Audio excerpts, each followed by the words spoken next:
जिंदगी पल में कैसे स्वर्ग से नरक बन जाती है, इसका उदाहरण है मृदुला। उसके पति अखिलेश बिजली डिपार्टमेंट में काम करते थे। एक बार वो बिजली के पोल पर चढ़कर काम कर रहे थे, तभी उन्हें करंट लग गया। मौके पर ही उनकी मौत हो गई। एक पल में ही मृदुला का सारा संसार उजड़ गया। पति की मौत के बाद तो मृदुला के ससुराल वालों ने उसका जीना मुहाल कर दिया। वो हर समय उसे मनहूस मनहूस के ताने देते। मृदुला का 7 साल का बेटा विशद भी उनकी आंखों में खटकता रहता। एक दिन विशद को बहुत तेज बुखार था। उसकी आंखें भी नहीं खुल रही थी। माँ मैं ठीक हो जाऊंगा ना माँ? हाँ बेटा। माँ, मेरी आंखों के आगे बिल्कुल अंधेरा छा रहा है, तुम कुछ करो ना माँ। इतने में वो अपनी आंखें बंद कर लेता है। उसके शरीर में कुछ भी हलचल नहीं होती है। मृदुला भागती हुई दूसरे कमरे में गई, जहां उसके जेठ विनोद और जेठानी संगीता के साथ उसकी ननद रंजना भी बैठी हुई थी। वो विशद की आंखों के आगे अंधेरा छा रहा है। कृपया उसे डॉक्टर के पास ले चलिए ना। अरे जरा सी बात पर डॉक्टर के पास क्या जाना? पैसे क्या पेड़ पर उगते हैं? देखो मृदुला, बुरा मत मानना। अखिलेश के जाने के बाद एक तो हम तुम दोनों का खर्चा उठा रहे हैं, ऊपर से ये डॉक्टर, ये दवाई, ये हमसे ना हो पाएगा। इतने प्यार से क्या बात करना भैया, इसी मनहूस के कारण ही तो अखिलेश भैया की जान गई है। मृदुला क्या करती? उस बेचारी की किस्मत में तो ससुराल वालों की जहर भरी बातें सुनना ही लिखा था। कभी यही ननद उसकी तारीफ करते नहीं थकती थी कि भाभी तुम्हारे कदम तो बहुत शुभ हैं। आज वही उसे मनहूस मनहूस कहती रहती। खैर, मृदुला वापस विशद के पास आ गई। अपने पति की तस्वीर को लाचार निगाहों से रोते रोते देखा और विशद के सिर पर पानी की पट्टी करने लगी। पता नहीं उस दिन उसे ऐसा क्यों लगा कि उसके पति भी उसके पास ही बैठे हैं और विशद के सिर पर हाथ फेर रहे हैं। विशद का बुखार उतर गया।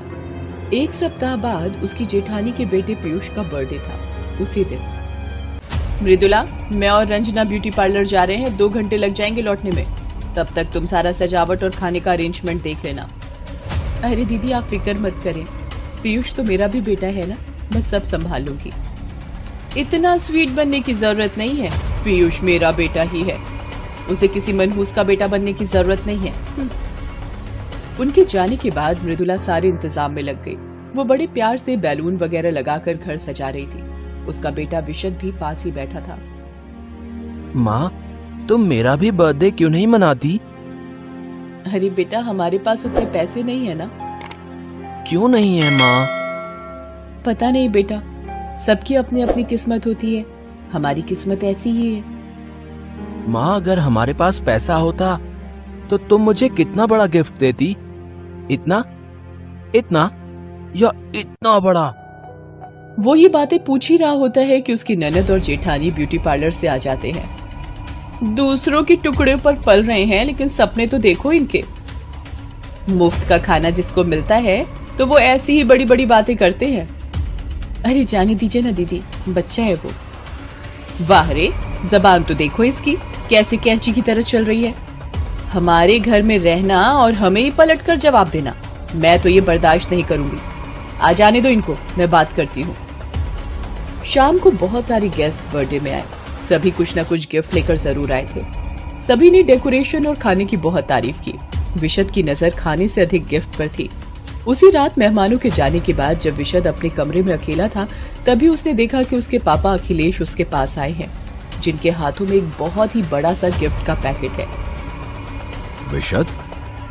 विशद बेटा, तुम्हें बहुत बड़ा सा गिफ्ट चाहिए था ना? ये लो। पापा, आप कहाँ से आ गए? माँ तो कहती है आप ऊपर आसमान में चले गए हैं। अचानक उसके पापा गायब हो गए। विशद मृदुला को ये सारी बातें बताने भागकर रसोई में गया और उसे बुला लाया। झूठ मत बोल तू, नहीं तो थप्पड़ मारूंगी मैं। तू पीयूष भैया का गिफ्ट बिना उनसे पूछे लाया ना? मैंने कहा ना माँ, ये गिफ्ट पापा ने दिया है। वो ये बातें कर ही रहे थे कि उसकी जेठानी और जेठ वहां पहुंच गए। देख लिया ना इस मनहूस को, पहले तो देवर जी को खा गई, अब अपने बेटे को चोरी करना सिखा रही है। देखिए बड़ी माँ, मम्मी मुझे कोई चोरी नहीं सिखा रही है। तो क्या इतना बड़ा गिफ्ट तेरा बाप देकर गया? हाँ, ये मेरे पापा ने दिया है। देखिए जी, अब पानी सिर से ऊपर जा रहा है। मैं तो इसके और इसके बच्चे के साथ नहीं रह सकती।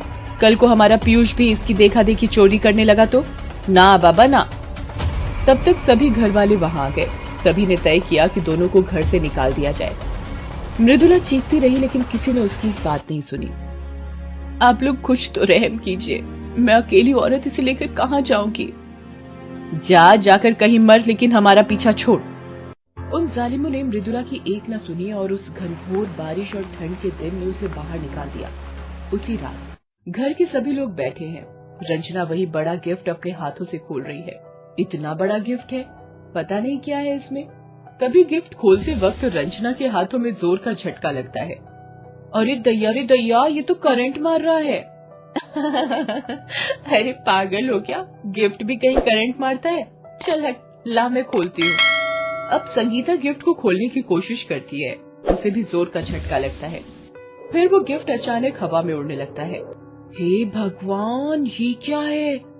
ये गिफ्ट हवा में कैसे उड़ने लगा? ये तो कोई भूतिया गिफ्ट लगता है। तुम लोग बिल्कुल बुद्धू हो, बुद्धू। अरे किसी ने गिफ्ट में रिमोट वाला हवाई जहाज दिया होगा, उसका बटन कहीं से दब गया होगा और ये उड़ने लगा।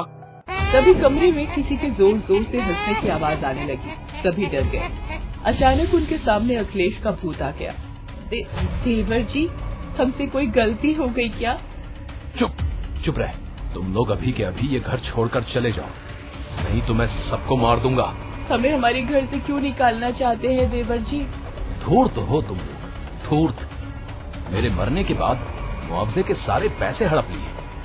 इतने प्यार से मैंने मृदुला के लिए घर बनवाया था, तुम लोगों ने उसे भी चोरी से अपने नाम करवा लिया और मेरी बीवी और बच्चों को घर से निकाल दिया। ये तुम क्या कह रहे हो? इस गिफ्ट के डिब्बे में सारे ओरिजिनल पेपर्स हैं जिनमें मृदुला का नाम लिखा है। निकलो मेरे घर से, निकलो मेरी मृदुला के घर से और जाओ उससे माफी मांगो, नहीं तो कोई नहीं बचेगा, कोई नहीं। अखिलेश के भूत ने सारी पोल खोल दी। ना चाह कर भी उन्हें उसी रात घर छोड़ना पड़ा। रास्ते में बारिश में भीगती मृदुला उन्हें दिखी, जो एक सड़क के एक कोने में चुपचाप बैठी थी। उसने अपना आंचल विशद के सिर पर डाल रखा था ताकि वो न भीगे, लेकिन वो पूरी तरह भीग गया था। जैसे ही उसकी ननद ने मृदुला को देखा, वो दौड़कर उसके पैरों में गिर गई। भाभी, हम लोगों से गलती हो गई, हमें माफ कर दीजिए। हमने तुम पर और तुम्हारे बेटे पर बहुत अत्याचार किया है। मृदुला, माफ कर दो। चलो वापस घर चलो, वो तुम्हारा ही घर है, चोर तो हम हैं, हम। मृदुला उनकी तरफ गौर से देखती है। संगीता का बेटा पीयूष भी बारिश में भीग रहा था। वो उसे खींचकर गले से लगा लेती है। आप लोगों को भीगना है तो भीगिए, मेरे बच्चे को मत भीगने दीजिए। उसकी बात सुनकर सभी की आंखों में आंसू आ जाते हैं और रंजना कहती है, मेरी भाभी मनहूस नहीं, वो तो लक्ष्मी